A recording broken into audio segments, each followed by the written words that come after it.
কে দেয় কার মাথায় টুপি, বলি কে কাকে দিচ্ছে ফাঁকি, কে চোর আর কে যে সাধু, আসল কে যে মেকি। বলবে গোপাল ভাঁড়, বলবে গোপাল ভাঁড়, আসবে গোপাল ভাঁড়, বলবে গোপাল ভাঁড়। একটু মধু একটু তিতা, বাস্তবটা গল্পে গাথা, পাঁচমিশালি রঙ্গ নিয়ে হাসির উপহার। হাজির গোপাল ভাঁড়, হাজির গোপাল ভাঁড়, সেই গোপাল ভাঁড়, বলবে গোপাল ভাঁড়। এমন চরিত্র বড়ই বিচিত্র, তালে ডোলে ডামা ডোলে দেখো শুধু নৃত্য। এমন চরিত্র, কান চেপে শোনো শুধু, মুখ বুঝে ভাবো শুধু, চোখ বুঝে দেখো শুধু। আসবে গোপাল ভাঁড়, বলবে গোপাল ভাঁড়, দেখবে গোপাল ভাঁড়, সেই গোপাল ভাঁড়, বলবে গোপাল ভাঁড়। হাজির গোপাল ভাঁড়, বলবে গোপাল ভাঁড়, হাজির গোপাল ভাঁড়।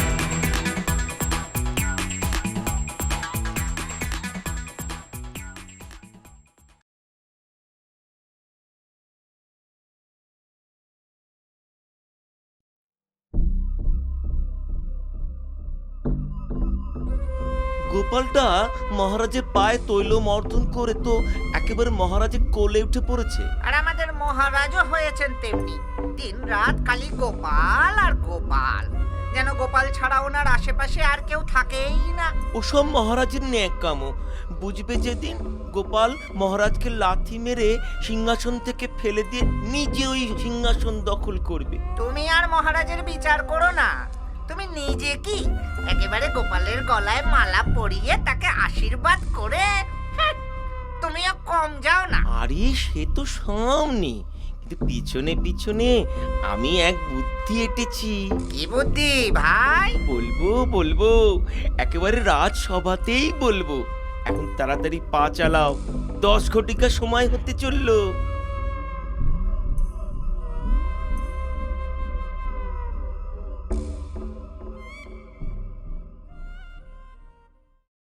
মহারাজ, কদিন ধরেই আমি এক বিশেষ চিন্তা করছি। কি চিন্তা মহামন্ত্রী?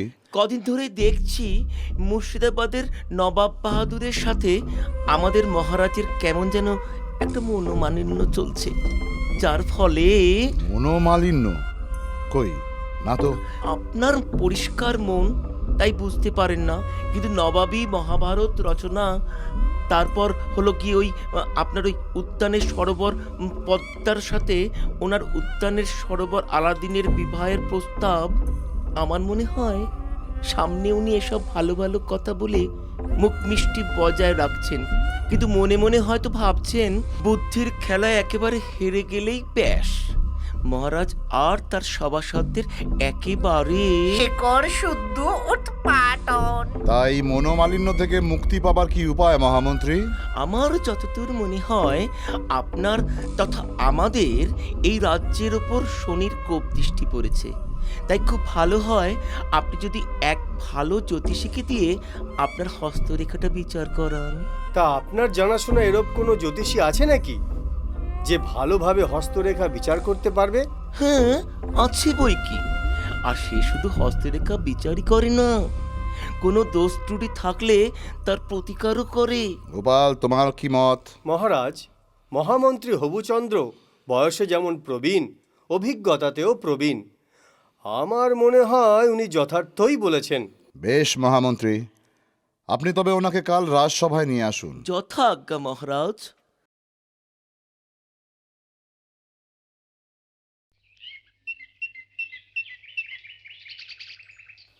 ও, এই তোমার বুদ্ধি, এতক্ষণে বুঝলাম। কি বুঝলে?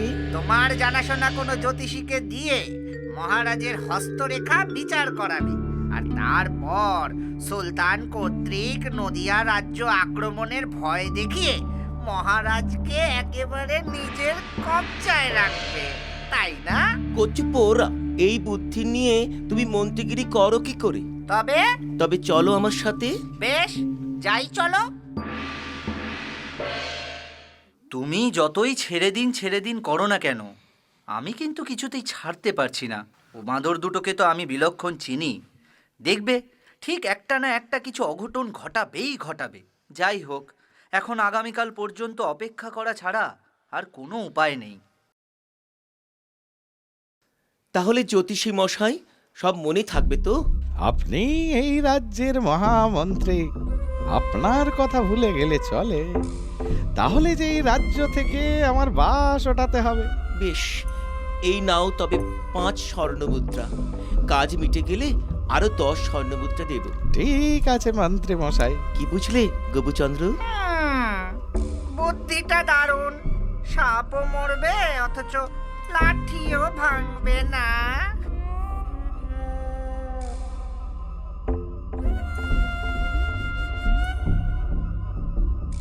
আজ মহামন্ত্রী হবুচন্দ্রে তো জ্যোতিষী নিয়ে আসার কথা ছিল, কিন্তু কিচ্ছু চিন্তা করবেন না মহারাজ, জ্যোতিষীকে সাথে নিয়ে আসবেন তো, তাই হয়তো একটু দেরি হচ্ছে। প্রণাম মহারাজ, আমি এসেছি আর সাথে এনেছি এই জ্যোতিষীকে। আরে আসুন আসুন জ্যোতিষী মশাই। হ্যাঁ, যাই মহারাজ। দেখি তো মহারাজ আপনার হাতখানা দেখি। বড়ই বিপদ, বড়ই বিপদ। কেন? রাজলক্ষ্মী যে আপনাকে পরিত্যাগ করেছে। সে কি? আমার মনে হয় আপনার এই রাজসভায় এমন কোন সভাসদ আছে যে অলক্ষ্মী, অপয়া, শয়তানের অংশ, আর সেই জন্যেই আপনার এই দশা। তাকে এই মুহূর্তে রাজসভা থেকে বিতাড়িত করতে হবে। তা সেই অপয়াটি কে জ্যোতিষী মশাই? শুঁকে দেখতে হবে, শুঁকে দেখতে হবে। না, এ নয়।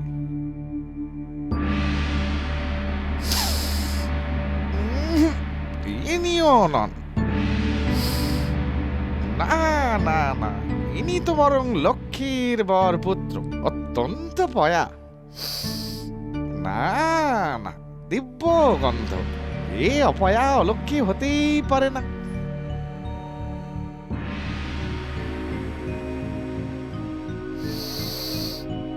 এ তো অপয়া নয়।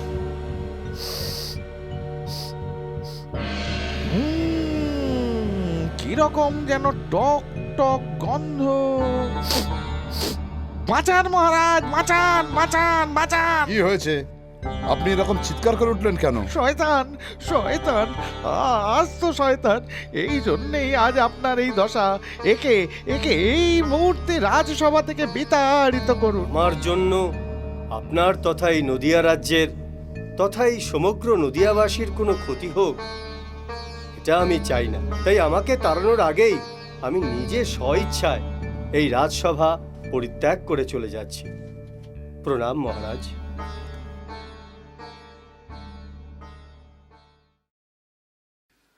ওহ, নাপ্তের পোটাকে তাড়াতে পেরে যেন একটু নিশ্চিন্ত মনে হচ্ছে। তা যা বলেছ। এবার থেকে মহারাজ আবার আগের মতো আমাদের চাটুকারিতাকে হাসি মুখে স্বাগত জানাবেন, আর আমাদের উপর মুঠো মুঠো সোনার মোহর, হিরে মণি মুক্ত ছড়াবেন। তাহলে তুমি স্বীকার করছো তো আমি বুদ্ধিমান? হ্যাঁ, সে আর বলতে। সত্যি তোমার মতো এরকম বুদ্ধিমান আর হয়ই না। জয় নদিয়া রাজ্যের বুদ্ধিমান মহামন্ত্রী হবুচন্দ্রের জয়। থাক থাক, হয়েছে। এখন চলো এগোনো যাক। দেখলে তো গোপাল, আমি তোমায় বলেছিলুম ও দুটো আস্ত বাঁদর। কোনো না কোনো অঘটন ঘটাবে। এখন দেখলে তো প্রমাণ। কি করে বুঝবো বলুন তো যে বকরি বৃহস্পতি আর কুপিত শনি স্বয়ং ওরা দুজন? মহামন্ত্রী হবুচন্দ্র সেদিন আমায় মুক্তমালা দিয়ে আশীর্বাদ করলেন। কি করে বুঝবো বলুন তো শেষমেশ এই ঘটনা ঘটাবেন? তুমি ন্যাকা শশী, তাই বুঝতে পারছো না কে কবে মুক্তোর মালা দিল, সোনার আংটি দিল, সেই নিয়েই মজে আছো। মিনসা দুটোকে দেখতে পাই মুড়ো জ্যাটার বাড়ি মেরে বিষ একেবারে ছেড়ে দেব। আহ, চুপ করো, আমায় একটু ঠান্ডা মাথায় ভাবতে দাও এখন কি করা যায়। ও বাবা, তুমি নাকি শয়তান? নাও শুনলে, আজ তোমার ছেলে বলল, কাল গ্রামের লোক বলবে, পরশু সারা দেশের লোক বলবে। বলি কোন মুখে বাইরে বের হবে শুনি? আহ, চুপ করো। হ্যাঁ, চুপ করব। আগে তিনজনে বিষ খাই, তবে একেবারে চুপ করব। আর তখন তুমিও বসে বসে ভালো করে ভেবো। ও বাবা, তুমি অত রেগে গেছো কেন? জানো তো পুরুষ মানুষের রাগ ভালো নয়। বুড়া, বাবা গো, পাগল পাগল পাগল হয়ে গেছে রে। পাগল আমি না তুমি? আমি পাগল? এখন আমি পাগল? এই তো ছোট মন্ত্রীও তো আপনার সাথে ছিল। ছিলাম? ওমা, ছিলাম নাকি? কই, মনে পড়ছে না তো। সে কি, আমার কুড়ের সামনে আপনারা দুজনে ছিলেন, বললেন যেমন শেখাচ্ছি তেমনটি বলবে। আমি রাজি হলাম। তখন আপনারা আমাকে 5 স্বর্ণ মুদ্রা অগ্রিম দিলেন, বললেন কাজ মিটে গেলে আরো 10 স্বর্ণ মুদ্রা দেবেন। স্বর্ণ মুদ্রা? বেটা তুই রৌপ্য মুদ্রা কোনোদিন চোখে দেখেছিস? হ্যাঁ, যে স্বর্ণ মুদ্রার স্বপ্ন দেখবি? তাহলে আপনি দেবেন না? না, দেব না। আরে দূর, ঘরে চলো তো ভাই, খামোকা পাগলটার সাথে বক বক করে সময় নষ্ট করছো। হ্যাঁ, সত্যি, চলো চলো। ঠিক আছে, দাঁড়াও, তোমাদের ব্যবস্থাও আমি করছি।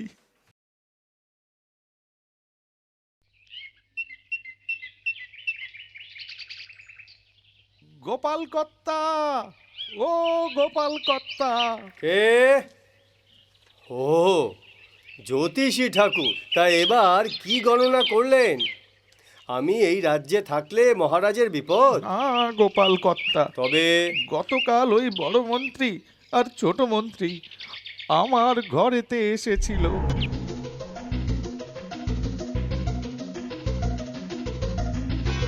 ও 10 স্বর্ণ মুদ্রা তুমি হবুচন্দর থেকে কোনোদিনই পাবে না। তবে আমার কথা মতো যদি চলো, তাহলে আমি তোমায় 20 স্বর্ণ মুদ্রা দেব। 20 স্বর্ণ মুদ্রা? 20 স্বর্ণ মুদ্রা। বলো, চলবে? হ্যাঁ, চলবে। বলুন আমায় কি করতে হবে? সে আমি তোমায় সময় মতো জানাবো। এখন বলো, তোমার কুটির কোথায়? ওই যে নদীর পূব দিকে বাবলা গাছের যে জঙ্গলটা আছে, ওইখানে। ঠিক আছে। আচ্ছা, আমি তাহলে আসি গোপাল কর্তা। হ্যাঁ হ্যাঁ হ্যাঁ, এসো এসো। আর এইসব কথা যেন গুণাক্ষরেও কেউ টের না পায়। সে আর বলতে। কিন্নি, আমি একটু বেরোচ্ছি।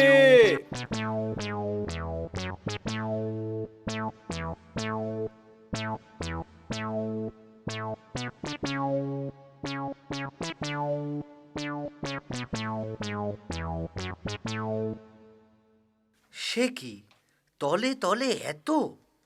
কি পাজি রে বাবা! এ দুটো তো পারলে তলে তলে রাজদ্রোহ পর্যন্ত করতে পারে। ওদের তো আর বেশি বাড়তে দেওয়া উচিত হবে না। কাল আবার রাজামশাই পূবের জঙ্গলে শিকারে যাবেন, সাথে ও দুটোও যাবে। আপনি যাবেন না? হ্যাঁ, আমিও যাচ্ছি, তবে এখন ও দুটোই তো সর্বে সর্বা। আমার মাথায় এক বুদ্ধি এসেছে, শুনুন তবে।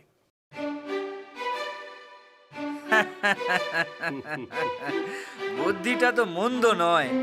ঠিক আছে, তোমার কথা মতোই কাজ হবে। আমি তাহলে আসি, ওদিককার ব্যবস্থাটা আবার পাকা করতে হবে।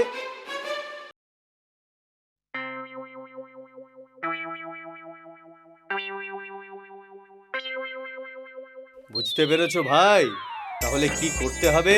কিচ্ছু চিন্তা করবেন না গোপাল কর্তা, সমস্ত কিছুই একদম আপনার পরিকল্পনা মতো হবে। কিন্তু সাবধান, এসব কথা যেন কাক পক্ষীতেও টের না পায়। এই গুফো জ্যোতিষী লোক চিনতে একবার ভুল করেছে, বারবার করবে না।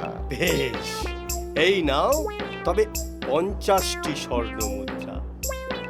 কাজের পরে নয়, কাজের আগে পুরোপুরি দক্ষিণা দান। কি খুশি তো? খুশি বলে খুশি? পুরোপুরি খুশি। বেশ, তাহলে সেই কথাই রইল। আমি তাহলে চলি।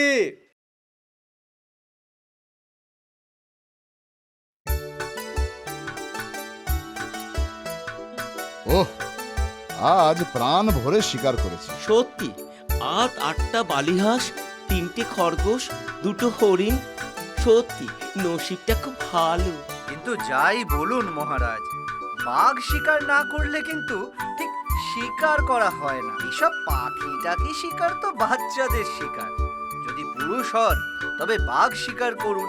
কি বলছেন কবিরত্ন মশাই? আমরা কি তবে পুরুষ নই? না, দেখে তো পুরুষ বলেই মনে হচ্ছে, তবে প্রমাণ চাই। ওই যে বাঘ শিকার। আমরা শিকার করব বলে বাঘ যেন আমাদের জন্য অপেক্ষা করে বসে আছে। হ্যাঁ, সত্যি বড় মন্ত্রী, এটা একদম ঠিক বলেছেন। দেখুন বড় মন্ত্রী, আপনি কথাটা ঠিকই বলেছেন। বাঘ আপনাদের জন্য বসে থাকবে না ঠিকই, কিন্তু আপনাদেরই তো উচিত বাঘকে খুঁজে বের করা, তারপর শিকার করা। সমস্ত রাজা বাদশারা এটাই করেন। ঠিক আছে, আমরাও তাই করব। চলো তো মহামন্ত্রী। হ্যাঁ হ্যাঁ, তাই চলুন মহারাজ, আমরা পূবের জঙ্গলের দিকে যাই। তারপর সেখান থেকে বাঘ মেরে এনে ওই কবিরত্ন মশাইকে দেখিয়ে দিতে চাই যে আমরা পুরুষ। হ্যাঁ, তাই চলো।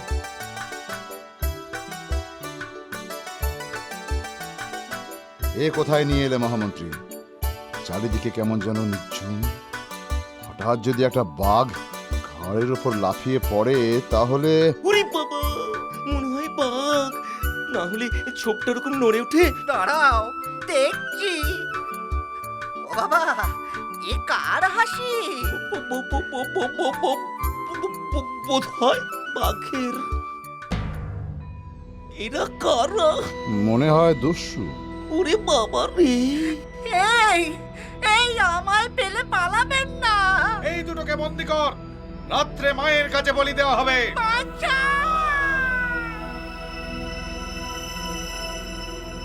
এই তো মায়ের থানে তোদের উৎসর্গ করা হবে। হাঁড়ি কাটে ঢুকিয়ে দে। ঠিক আছে সর্দার, এই চল।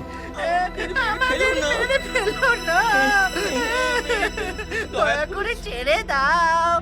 অনেক মোহর দেবো। হ্যাঁ, দেবো দেবো দেবো। এই চুপ একদম। চুপ করো। এই নাও মায়ের মন্ত্রপুত খাড়া। তিন সর্দার। সাবধান, এ মায়ের মন্ত্রপুত খাড়া। এর এক কোপে তোকে একেবারে জমের বাড়ি পাঠিয়ে দেব। তার আগে তোর ভবলীলা সাঙ্গ করব। এবার তোর পালা। আয় আয় এবার। কি বাবা গো! বেটা ভিতুর ডিম দস্যু হয়েছে। গোপাল, আমরা এখানে... হ্যাঁ হ্যাঁ হ্যাঁ, যাই মহারাজ।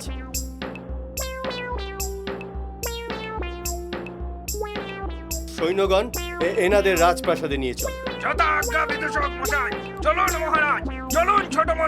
তুমিও চলো গোপাল। মহারাজ, আমি অলক্ষী, অপয়া, আস্ত শয়তান। আপনার রাজসভায় গেলে আবার আপনার ওপর বৃহস্পতি আর শনি কুপিত হবেন, তাতে আপনারই সর্বনাশ। কিন্তু আজ তুমি আমার আর গোবুচন্দ্রের প্রাণ বাঁচিয়েছ, তাই আমি তোমায় পুনরায় রাজসভায় তোমার নিজের কাজে পুনর্বহাল করলুম। এখন চলো আমার সাথে। আপনার ইচ্ছাই শিরোধার্য মহারাজ।